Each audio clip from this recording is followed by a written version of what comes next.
प्रिय विद्यार्थियों, मैं doctor Shivshankar Vyas, assistant professor, government law PG college Bikaner, LLB third year की हमारी ड्राफ्टिंग प्लानिंग की क्लास और आज की क्लास में हम किरायानामा के प्रारूप पर चर्चा करेंगे। यानी कि रेंट डीड किस प्रकार से लिखी जाती है उसके प्रारूप पर चर्चा करेंगे। शुरुआत करते हैं। किस प्रकार से ये शुरू होगा कि यह किरायानामा आज दिनांक 16 माह अप्रैल सन 2019 मंगलवार के दिन रामलाल पुत्र श्री श्यामलाल, आयु लगभग 52 वर्ष, निवासी मकान नंबर 205, मोहल्ला केदार चौक, जिला श्री गंगानगर, जिसे एतत्पश्चात मकान मालिक कहा गया है एवं जो इस विलेख का प्रथम पक्षकार है, तथा श्री विमल पुत्र श्री कमल, आयु लगभग 54 वर्ष, निवासी जवाहरनगर, जिला गंगानगर, जिसे एतत्पश्चात किराएदार कहा गया है एवं जो इस विलेख का द्वितीय पक्षकार है, के बीच गंगानगर शहर में प्रथम मंजिल पर स्थित जवाहरनगर के पास 2 कमरे का बरामदा, रसोईघर, बाथरूम, लैट्रिन के किराए के संदर्भ में निम्नलिखित शर्तों से प्रतिबंधित होते हैं। यानी कि जो हमारा पहला पैराग्राफ होगा, इस पहले पैराग्राफ में हम दोनों पक्षकारान यानी कि मकान मालिक और किराएदार और वह मकान जिसे किराया दिए जाने की बात हो रही है उसका विवरण करेंगे और उसके पश्चात शर्तें जो इस किराएनामे में तय की जा रही है उनका उल्लेख किया जाएगा। यह कि उपरोक्त किराएदारी के संबंध में प्रथम पक्षकार मकान के उपरोक्त भाग का स्वामी है, जिसे द्वितीय पक्षकार रिहायशी स्थल के रूप में किराए पर लेना चाहता है।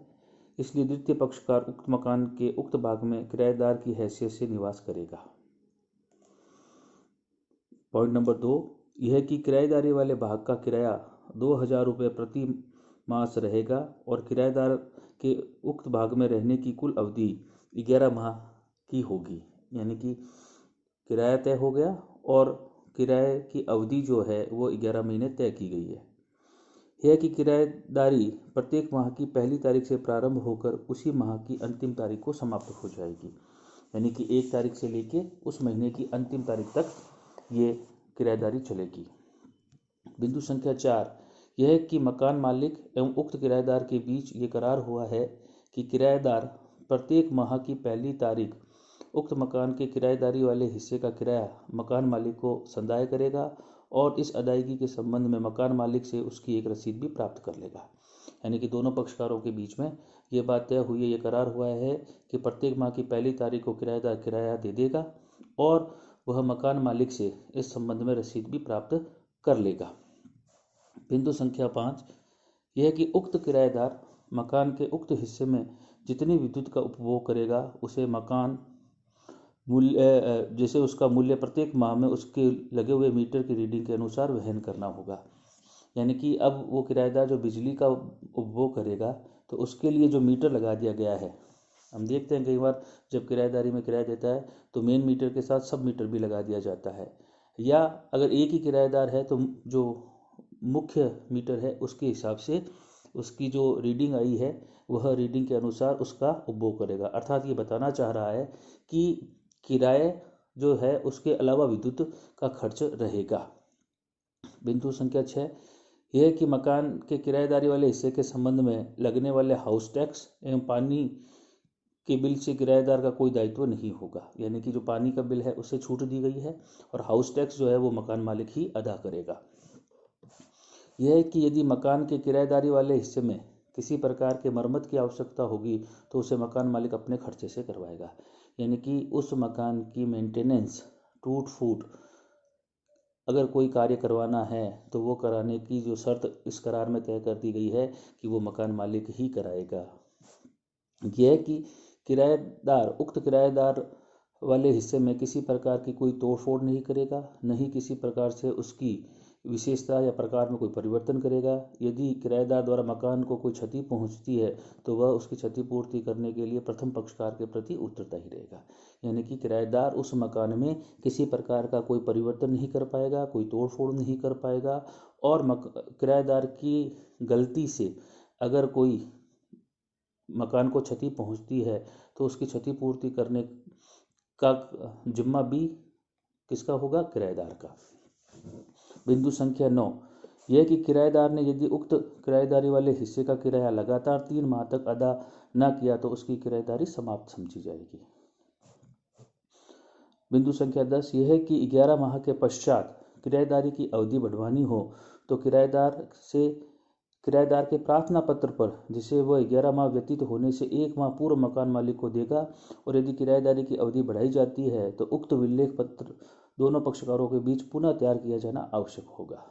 हमने शुरू में लिखा कि जो किराएदारी है वो 11 महीनों के लिए उन्होंने करार किया है। 11 महीने के पश्चात भी दोनों पक्षकार में से अगर किराएदार ये चाहता है कि उस मकान को और वापस किराए पर ले, तो उसे वो 11 महीने पूरे होने से पूर्व यानी कि 10वें महीने में मकान मालिक को अपनी मंशा प्रकट करनी होगी कि वह और किराए पर रहना चाहता है। तत्पश्चात जो पूर्व का किरायानामा है वो समाप्त हो जाएगा और 11 माह के बाद एक नए किरायानामे की तैयारी की जाएगी यानी कि बनाया जाएगा। बिंदु संख्या 11, यह कि यदि किराएदारी की अवधि मकान मालिक द्वारा न बढ़ाई गई तो 11 माह पश्चात किराएदार को उक्त किराएदारी वाले हिस्से को खाली करके उस पर कब्जा व दखल मकान मालिक को प्रदान करना होगा। बड़ी सिंपल सी बात, अगर दोनों के बीच में बात नहीं बनी तो उसे वो मकान खाली करना होगा। यह कि जहां भी प्रसंग में आता हो मकान मालिक को किराएदार, वहां दोनों पक्षकारों के अतिरिक्त केवल उनके वारिसों और वैध प्रतिनिधियों को ही सम्मिलित कर रहा जाएगा। बिंदु संख्या 13, यह कि उपरोक्त लिखी गई सभी शर्तों का पालन द्वितीय पक्षकार यानी कि किराएदार को करना होगा। यदि वह इनका पालन, उसके विरुद्ध प्रत्येक की कानूनी कार्रवाई करने का अधिकार मकान मालिक का होगा और होने वाले खर्च को भी वो वसूल करने का हकदार होगा। उपयुक्त के साक्ष्य के रूप में हम दोनों पक्षकारों ने निम्नलिखित 2 साक्ष्यों की उपस्थिति में अपने अपने हस्ताक्षर कर दिए हैं। सनद रहे और समय पर काम आवे। नीचे दोनों हस्ताक्षर हो जाएंगे। 2 साक्षी जो है मकान मालिक के भी हस्ताक्षर हो जाएंगे और किराएदार के भी हस्ताक्षर हो जाएंगे। ये हमने आज एक डमी प्रारूप की चर्चा की। इसमें फैक्ट्स में जो परिवर्तन है आपके द्वारा किया जा सकता है। कोई नई शर्त जोड़ी जा सकती है। अगर मकान में एक से ज़्यादा किराएदार हैं तो उनके बीच में किस प्रकार से पानी के बिल में, यहाँ तो हमने बात की है कि पानी के बिल माफ़ है, अगर पानी का बिल है तो उसका बंटवारा कैसे किया जाएगा। अगर पानी को मोटर से लिफ्ट कराया जाना है तो उसका बंटवारा दोनों पक्षकारों, यानी कि आपको मोटा मोटी ये ध्यान में रखना है कि किराएदारी को लिखा। अब रही बात कि फैक्ट्स, तथ्य या करार की शर्तें, यहाँ हम फैक्ट्स नहीं कहते, हम कहें कि जो शर्तें लागू करनी हैं वह आप अपने हिसाब से यहाँ पर तय कर सकते हैं। धन्यवाद।